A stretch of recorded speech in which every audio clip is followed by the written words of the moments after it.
लिहिलंय नशीब तिचं. रम्या म्हणते सुनीता नावाचा निखारा घरात आला होता तिच्या पास्ट बद्दल, तिच्या बॉयफ्रेंड बद्दल सांगायला. त्या निखाराचा चटका सुद्धा बसला नाही काव्याला. तर म्हणते त्या निखाराचा चटका नाही बसला.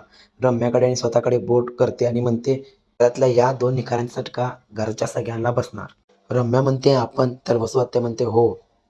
आणि म्हणते काय आहे ना रम्या, आपल्या हाती जे फुटेज लागले ते फक्त फुटेज नाही, बॉम्ब आहे, बॉम्ब. वसुहत्या म्हणते जस्ट इमॅजिन रम्या, हा जर बॉम्ब फुटला तर काय होईल.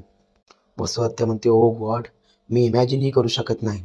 रम्या खुश होते आणि रम्या म्हणते हो आई, विचार कर जर तू फुटेज बघितलं तुला चक्कर आली तर, आणि हे जर फुटेज नंदिनी आणि पार्थने बघितले तर काय अवस्था होईल त्यांची.